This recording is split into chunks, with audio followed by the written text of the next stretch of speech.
You don't manifest what you want. You manifest what you are.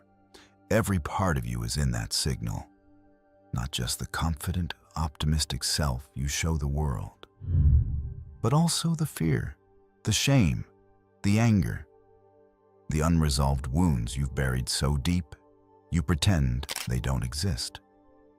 This is the part they never tell you in the manifestation videos.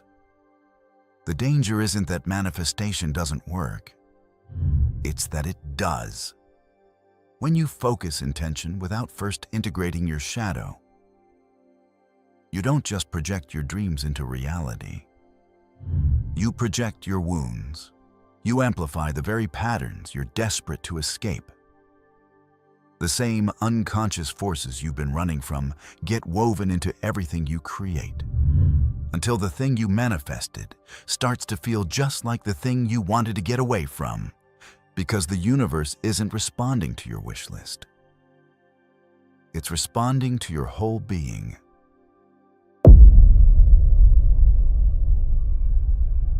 Quantum manifestation sells itself as a kind of spiritual technology.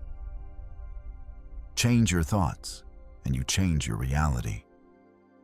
Focus on what you want, and the universe will rearrange itself to deliver it. And it sounds scientific. Words like energy, vibration, and quantum give it an air of legitimacy. People reference the observer effect in physics, the idea that observation influences the outcome of experiments. And they draw a straight line from subatomic particles to personal reality. The promise is intoxicating. It tells you you're not powerless, that the struggles and limits you've lived with aren't fixed. They can be rewritten with the right mindset. That's a hard thing to resist, so we visualize, we meditate. We repeat the affirmations until they feel automatic. And sometimes we even get results. A check shows up, an opportunity appears, the right person enters your life. It feels like proof, like the system works exactly as promised. And in a way, it does. But here's what most people don't see. The universe doesn't filter between the part of you that's aligned with your dreams and the part of you that's still tangled in fear or pain. It responds to all of it. That means the moment you start amplifying your signal with intention, you're not just sending your goals out into the field. You're also sending your insecurities, your doubts, your unhealed beliefs about who you are and what you deserve. This is why manifestation sometimes gives you exactly what you asked for. But it comes wrapped in the very problems you were trying to escape. The money arrives, but so does the anxiety of losing it. The relationship happens, but it mirrors the same wounds as the last one. The opportunity appears, but you find yourself repeating the same self-sabotage patterns. And because no one told you this could happen, you assume you failed or that manifestation doesn't work. But the truth is, it worked perfectly. It delivered exactly what your whole being was broadcasting. The seduction of quantum manifestation is real. But without shadow integration, it's like tuning a powerful radio. Without realizing half the station is static.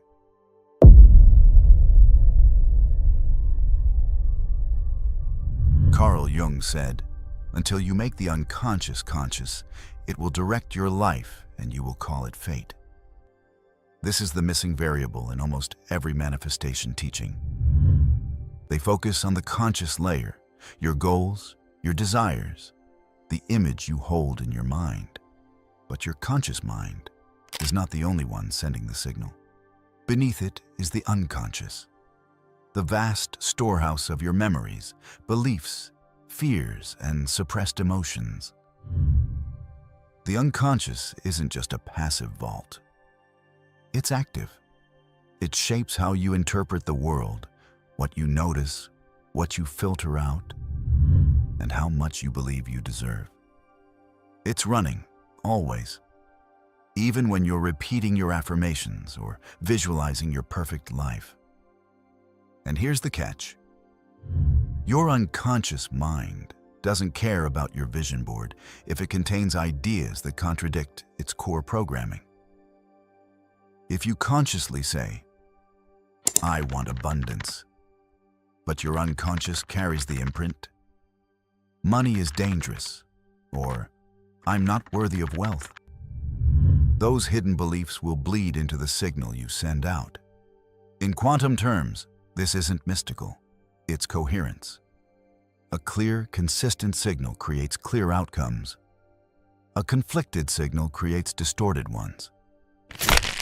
Imagine trying to plant a perfect seed in soil that hasn't been prepared. On the surface, everything looks fine. But underneath, the roots will grow into toxins, rocks, and tangles that shape how the plant develops. That's what unintegrated shadow work does to manifestation. You're sending intention into a field that still contains everything you've avoided facing. The betrayals you've never processed, the fears you've never named, the desires you've been taught to be ashamed of. And here's the part that makes it so insidious. The more power you put into your intention, the more you amplify all of it. It's not that the universe is punishing you. It's that it mirrors back the totality of your being, not just the polished parts you're willing to show. This is why some people manifest what they want and still feel empty. Why others keep drawing in the same toxic patterns, no matter how high vibe they think they are. Until you meet the unseen self, manifestation will always be a gamble. Because you can't control the signal if you don't know what's in it.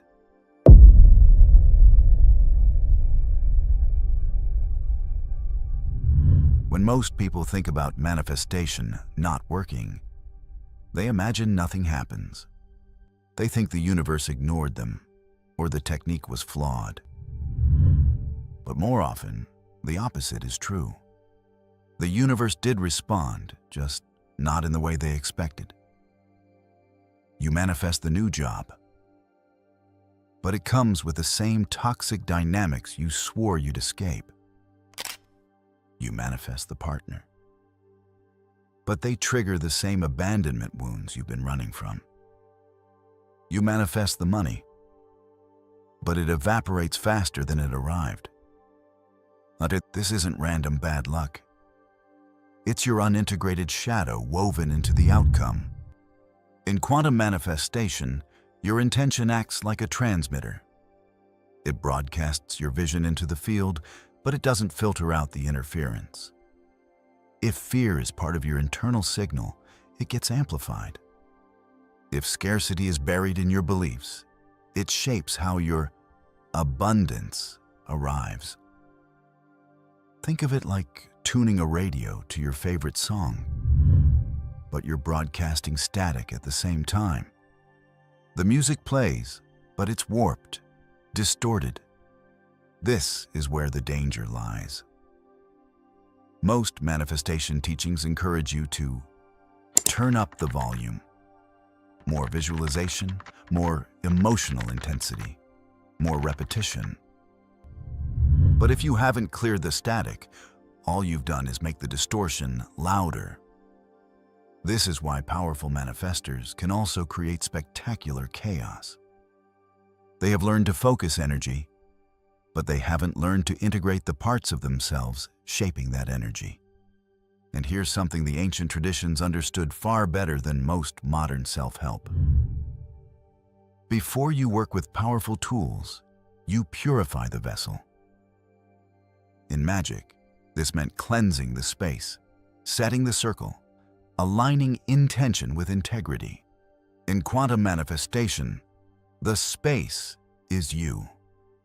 Skip that step, and your results will reflect the mix of light and shadow you're carrying, whether you're aware of it or not.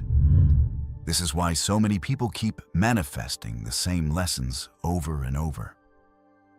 The outcome changes form, but the core experience stays the same. Because until you integrate the pattern, the universe has no choice but to keep reflecting it back to you. The real risk isn't that manifestation fails. It's that it succeeds in bringing you more of what you haven't yet faced.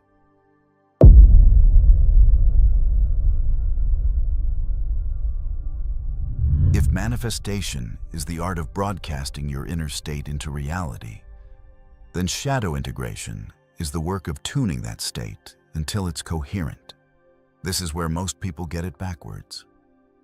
They chase the outer result first, the car, the career, the relationship, and only after it falls apart do they start looking inward. But the ancient mystics, the Hermeticists, they all knew that alignment comes before projection. You cleanse the channel before you amplify the signal. In practical terms, shadow-integrated manifestation means this: you make the unconscious conscious before you start magnifying it. You learn to see the patterns you've been repeating in your relationships, your work, your money, and ask, what belief is driving this? Where did it come from? Who taught me to think this way? This isn't about perfection. It's about honesty. If there's fear, name it. If there's shame, face it.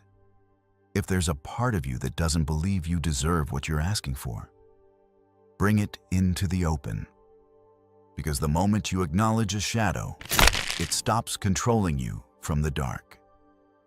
You can work with it, integrate it, and repattern the way it shapes your signal. When your conscious intention and your unconscious beliefs match, the signal becomes clean. The static drops. The results you draw in don't just arrive faster. They arrive without the hidden strings that pull you back into the old cycle. This is why deep manifestation work feels slower at first. It's not about forcing reality to change overnight. It's about preparing yourself so that when it does change, you can hold it without it collapsing under the weight of your unhealed patterns. Think of it like building a house. If the foundation is unstable, no matter how beautiful the design, the structure will crack. Shadow integration is pouring the foundation. Manifestation is building on top of it. When you combine the two, you're no longer just chasing desires. You're creating realities that actually last. Because now, the universe isn't just reflecting what you want. It's reflecting the whole integrated version of you that's finally ready to receive it. Most manifestation teachings will give you techniques. Few will tell you that the real work starts before you use them. If you want to manifest without amplifying your chaos, stop chasing the outcome and start integrating the one sending the signal. You. The more of yourself you bring into the light, the cleaner your reality becomes. That's not magic. That's alignment. If this resonated, you already know the next step isn't to wish harder. It's to meet the parts of yourself you've avoided the longest. Do that, and the field will respond. Not with another lesson in disguise, but with the life you can actually hold.